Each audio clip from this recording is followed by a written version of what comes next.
അപ്പോൾ ദേ ഉച്ചക്കത്തേക്ക് ചോറിനുള്ള പരിപാടികളൊക്കെ ചെയ്യുകയാണ്. ഇന്നിപ്പോൾ ശനിയാഴ്ച ആയതുകൊണ്ട് ബീഫാണ് മേടിച്ചത്. അപ്പോൾ ദേ അതിന് തന്നെ ബീഫ് കഴുകി വൃത്തിയാക്കിയിട്ടുണ്ട്. ഇനി നമുക്കതൊന്ന് കുക്കറിലിട്ടൊന്ന് വേവിക്കാനായിട്ട് വെക്കണേണ്. ബീഫ് ഒരു 3 വിസിൽ ഹൈ ഫ്ലെയിമിലും പിന്നെ 3 ഒരു മീഡിയം ഫ്ലെയിമിലും ഇട്ടിട്ടുണ്ടെങ്കിൽ ബീഫ് റെഡിയാകും.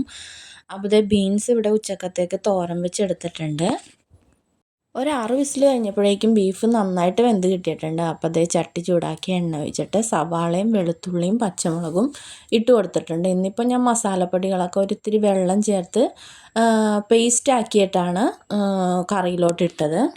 ഈ മസാലയിലോട്ട് ഒരു തക്കാളി അരിഞ്ഞതുകൂടി ചേർത്ത് കൊടുത്തിട്ടുണ്ട്. ഒരിത്തിരി വെള്ളവും കൂടി ചേർത്തിട്ട് ഒന്ന് അടച്ച് വെച്ചൊന്ന് വേവിക്കണം. ഇതിൻ്റെ എണ്ണ തിളഞ്ഞ് കഴിയുമ്പോഴേക്കും നമുക്ക് ബീഫും ഉരുളക്കിഴങ്ങും ഇട്ട് കൊടുത്തിട്ടുണ്ട്. ഇനി ഉരുളക്കിഴങ്ങ് വേകാൻ ആവശ്യമായ വെള്ളം കൂടി ഒഴിച്ചിട്ട് ഒന്ന് നേരിയ തീയിലൊന്ന് മൂടി വെച്ച് വേവിക്കണം. അപ്പോൾ അതേ ഉരുളക്കിഴങ്ങിട്ട് വെച്ച ബീഫ് കറി ഇവിടെ റെഡി ആയിട്ടുണ്ട്. അപ്പോൾ അതേ ഇനി ഞാൻ ഓർത്തിനി മോക്ക് ആദ്യം തന്നെ ചോറ് കൊടുക്കാമെന്ന് കരുതി.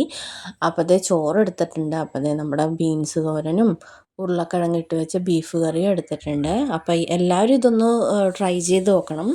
കൂടെ വീഡിയോ ഇഷ്ടപ്പെടണമെങ്കിൽ ഒന്ന് സബ്സ്ക്രൈബ് ചെയ്തേക്കണേ. കൂടെ ഷെയറും ലൈക്കും കമൻറ്റും. പിന്നെ ഇതുപോലെ തന്നെ ബീഫ് കറി ഉരുളക്കിഴങ്ങിട്ട് തേങ്ങ അരച്ച് വെക്കാറുണ്ട്. അത് ഞാൻ വേറൊരു വീഡിയോയിൽ കാണിച്ചു തരാം. അപ്പോൾ ഇത്രയേ ഉള്ളൂ കേട്ടോ.